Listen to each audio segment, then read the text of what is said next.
My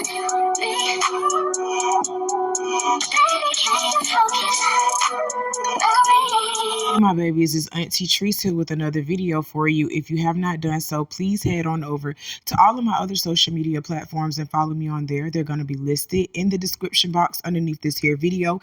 Click the like button on your way in here, my babies, and don't be afraid to subscribe to Auntie's channel today because it costs $0 for you to subscribe to Auntie. So why haven't you done it yet, my babies? I'm waiting on you. I got my handy dandy phone, and it's time for us to get into the tea for today. So I know y'all see this black man floating across my screen. We are going to have to bring him up and talk about him. His name is Rick Slayman, 62-year-old Rick Slayman, and he had made history as being the first living recipient of a genetically edited pig kidney transplant. Okay, according to CNN, Rick was discharged from the hospital 2 weeks after his operation. He is recovering well and will continue to recuperate at home with his family, Massachusetts General Hospital said in a statement.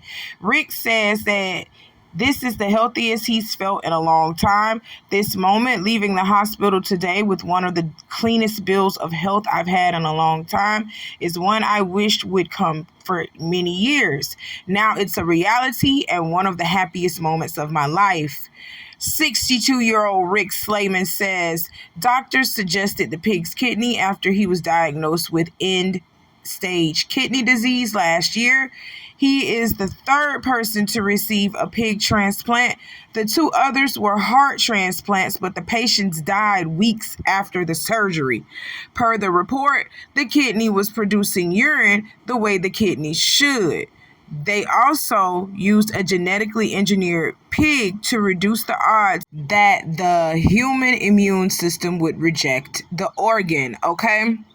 So Mr. Rick Slayman got this transplant last month.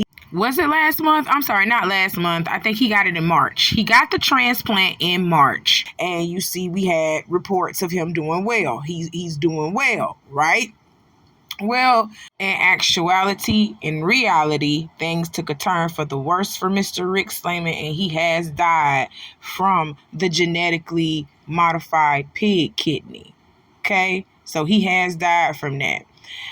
The reason why I brought this up was because it's going to go down in history as the first man to ever receive a genetically modified pig kidney and live past a month. He's up to a month after the surgery.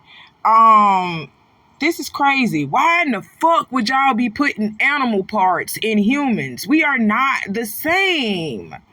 We are not the same. We're similar in genetics, yes we are, but we are not the same, okay? We are not the same beings. We are not the same creatures. So if we are not the same beings and not the same creatures, why would you take something that came out of something different and put it in me? Or put it in something else? Why would you take a kidney that came out of a cow and put it in me? A cow has motherfucking, how many stomachs a cow got? I think a cow got like 3 stomachs. So why in the fuck would you put a cow's kidney in me? A cow has 3 stomachs. That cow's stomach is, well, that cow's kidneys is genetically modified to fit that cow with 3 fucking stomachs. You know, I got 2 kidneys and I'm only supporting 1 stomach.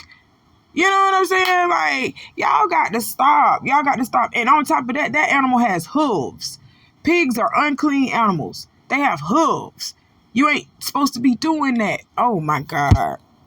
It's a lot of things we ain't supposed to be doing. And we're going to be dying by the boatloads if we keep doing this stupid shit. You are not a lab rat.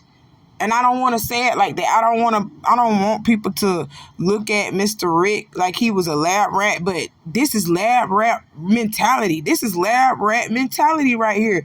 Y'all literally done took 2 other people and to put pig hearts in 2 other people, and you seen that them people died. Why in the fuck are you still continuing to try to put animal parts in people when you know that that shit is not going to work? You know that this isn't going to work, but you're going to continue to keep shoving animal parts into people until our bodies just genetically start accepting animal parts. You want to know why you want our bodies to start genetically accepting animal parts? Because you're trying to make a totally different human.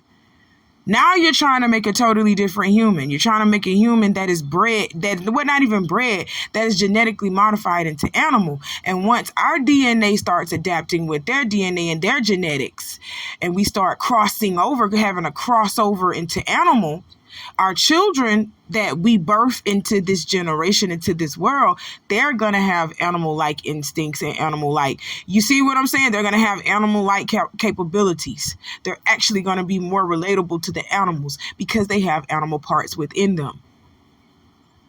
Do you get what I'm telling you? Y'all better stop letting these people. I know that Mr. Rick wanted to live. And I know this is the only reason why he let them people put that damn pig kidney in him, because he just wanted to live. He was going to do anything he could to just live a little bit longer on this earth. But we can't let people do anything to us because of a weakness. You understand what I'm saying? Because of a weakness that we have. Because we are lacking something. Because we want to do something. We sit over here and we'll give our whole life to people just for a day, if they could just bless us with one more day to continue to do what we wanted to do. And that we got to get out of that mentality. We got to get out of that mentality. If some of us perish in this world, but we keeping our secrets and we keeping our morals, our values, our lifeline, we're keeping all of that and gatekeeping that for ourselves, they would not have all of this technology and all of these secrets and all of this knowledge about us. You understand what I'm saying? They ain't supposed to be doing this to us. They not supposed to be doing this to us, y'all. And I'm being serious. Mr. Rick Slayman. I apologize about that. My condolences to you and your family, okay? Because this is just sad. This is just sad. He was just looking for a way to prolong his life. He knew his life was going to end with this kidney disease that he was diagnosed with. He knew it was coming to an end. He was just trying to prolong it or even just stop it. But some things are inevitable. Some things we are just going to have to learn to accept, okay? And death is one of them. Death is one of them. We stay trying to beat death. Stay trying to beat death, but we got to learn that that is a part of life. That is a cycle. It's a cycle. Life and death. Those are the two things that will always remain constant and true. Life and death. It has to happen. It has to happen. Life has to happen and death has to happen. We have to accept that. But condolences to your family. I just don't appreciate what they did to you now. I don't know. Well, you allowed them to do it. They had to sign disclosures and agreements to allow these people to put these animal parts in them. But at the same time, they're doing that because they are literally like on the brink of death and they're trying to fight it. They're desperate for life. And so they're so desperate to live that they'll get animal parts in them trying to live maybe even just a day longer or 2 days longer. That's how desperate they are for life. They're clinging to life. I'm so sorry, Mr. Rick, that you went through that, but at least you lived a month longer than what you would have lived if you would have let the disease continue to take its course. So prayers and condolences to his family. Let's move on. So y'all know I had posted a video of Falynn sitting out here saying she got some news coming where a Twitter user tried her and said she is going into business with Portia and Dennis. Watch at Falynn. Falynn came back and said, I'd rather go into business with Simon and risk my freedom. She knows Simon is a scammer out here. That's why she said that she'd rather go into business with Simon and risk her freedom than to go into business with Portia. She hates Portia's guts. And I know why she hates Portia. Portia took Simon from Falynn. Y'all need to go back and watch The Real Housewives of Atlanta. Go back and watch that shit and watch how Portia was playing behind Falyn's back, acting like she wasn't interested in Simon. Oh, this is just her friend's man that, you know, she's coming over to her friend's house and her man is there. And then when she turned around and fucked Simon and married Simon, she turns around and say, well, me and Falynn weren't friends anyway. We were just shooting for the show. Bitch, Hell yeah, I wouldn't even spit on you if you was on fire, Portia, if I was Falynn. I wouldn't even spit on you, bitch, if you was on fire, you nasty, dirty bitch. Hell no. You sitting over here filming with me for all of this time. You know we were filming for a show. You knew we knew of each other. We were supposed to be associates, okay? You knew that Simon was my man. But you go behind my back and start fucking my man, and because we ain't real life besties, we ain't real life friends for real, we're just associates and we're associating for the means of the show, you say, okay, he fair game, I can fuck him. Bitch, you are nasty. You are retarded too. And bitches like you get beat up all the time, Portia. I'm just gonna let you know. Bitches like you get beat up all the time, Portia. But Falynn, baby, we ain't interested in your news. We ain't interested in your news because it ain't about shit. It ain't about shit, Falynn. I'm sorry, I said it in my last video. Do you want to recap in my last video what I said about Falynn's news? Don't nobody care about Falynn's news, and we don't care who she working with and who she working for. We don't care, okay? But we not finna sit over here and act like Portia didn't take Falynn man. We not finna sit over here and act like Portia didn't take Falynn man, and when she found out that the nigga was around here scamming, she divorced his ass so quick. Portia got up out of that shit quick. Okay, Falynn didn't get up out of it quick. He pretty much left her ass.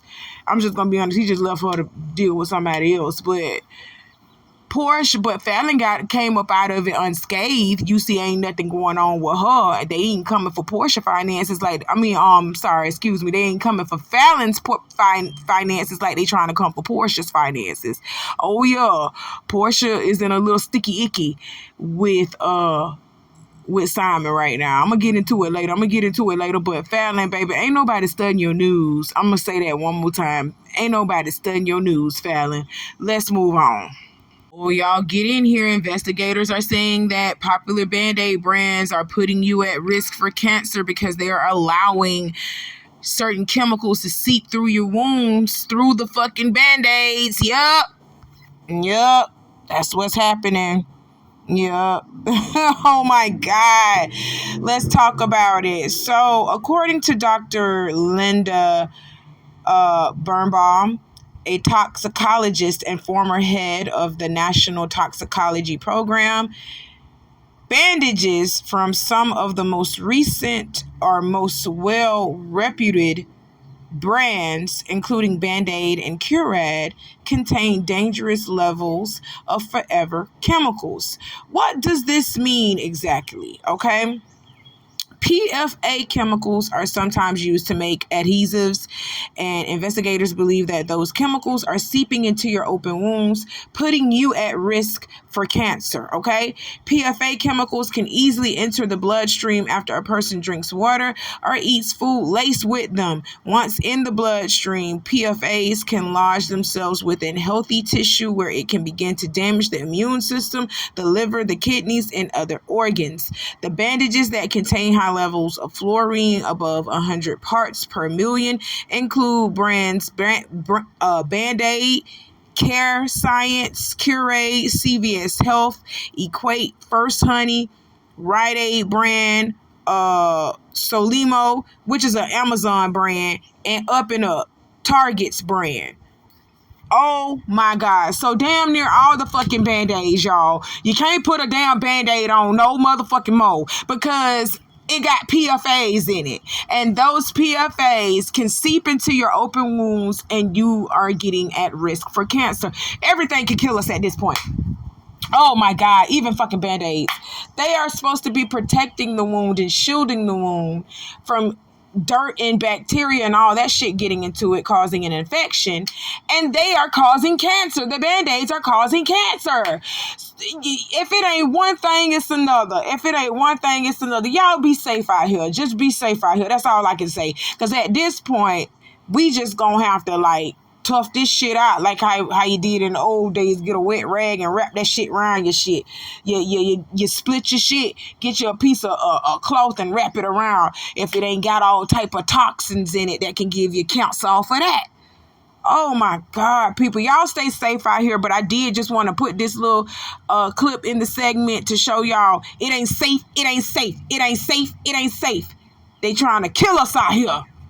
Let's move on. So look, so this school put me, I came up here, got you, try to talk to the kids, get in the weather today, they gonna put me on me. Tell me I smell like weed, watch this.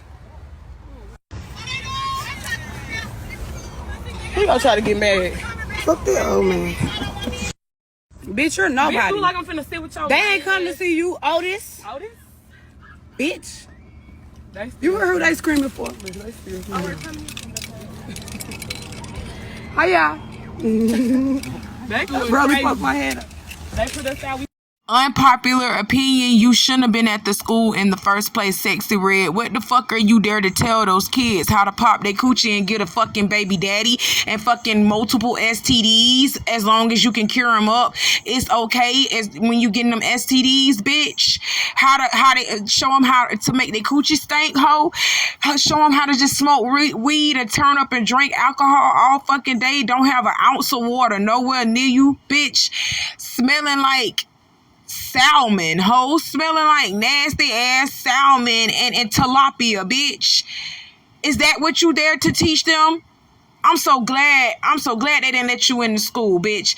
I'm ready for them to counsel you too, bitch. Get her off of here. Ugh. But before I go, I need to just go ahead and say whoever is allowing Sexy Red to come to their schools, middle schools, high schools, I don't give a fuck what type of school it is. The only school that Sexy Red should be able to go to is a college. And I don't think she should be able to go to that. But, you know, they're a little bit more older and more mature to deal with her content. You know what I'm saying? Even though I still don't think that she is for a school setting, period. Oh, ratchet bitch. No, and whoever is inviting Sexy Red to high schools and middle schools, the whole administration should be fired. Ain't no way in y'all right mind y'all feel like this is okay to be inviting this girl to schools to talk to y'all students. What the fuck can Sexy Red possibly tell y'all children? What can she possibly tell y'all kids?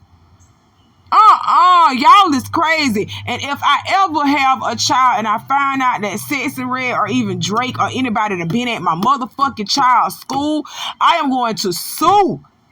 Because y'all know what these rappers and celebrities be out here doing, and you know what the fuck they're representing in their songs. They're not even talking. Sexy Red ain't even talking about school nowhere in her songs. So why in the fuck are y'all inviting her to schools when nothing in her rap is inspirational, motivational, or educational? None of it is. None of it is. It does not have an ounce of inspiration.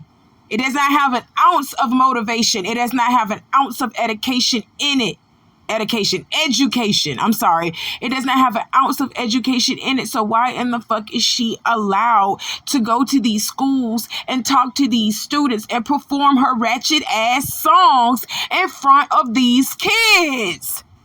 It's bad enough that they no good ass mammies is around here bumping Sexy Red at they fucking parties, at their house parties and shit, and got their children listening to it, and got their children putting their hands on their knees and letting their coochie breathe at their house parties. But now y'all shoving it and forcing it down their throat at the school. The school is supposed to be a safe place, a safe haven for kids. What the fuck are y'all doing? Oh, hell no. And yes, I am going to forever talk against Sexy Red, Glorilla, Meg Thee Stallion, Nicki Minaj. I am going to forever talk against all these motherfucking rappers who mean no well to this community, to the black community, or to our black children. You mean us no good. It's time for you to go. Either step your game up or get the fuck on. That's it. That's all. Period. Hell no, I don't feel no type of way. They did right by not letting your ratchet ass. You see how this bitch is dressed? I bet this bitch had on some booty shorts and all her ass was hanging out in front of them kids. Hell no. Y'all crazy. But anyway, let me go on. I gotta get ready for work and everything. You know, Auntie is a hard working woman. I love y'all. I got some more coming for you later on. You know how I do. Y'all be safe out here. Until then, I'll hit the like button on this video, my babies, because I know you haven't done it yet. My last couple of videos that I've published have not even gotten a hit or a like on it. I guess I'm gonna have to start talking about Krishan or something like that in order for y'all to start liking my videos. That's crazy. And I'm trying not to talk about her on purpose because that bitch is just full of negative energy and she's a fucking liar, and we've already, you know, pretty much proved that. You know what I'm saying? But I guess I'm gonna have to talk about her some more since y'all want me to. Okay? But until then, I'll talk to you next time, my babies. Bye.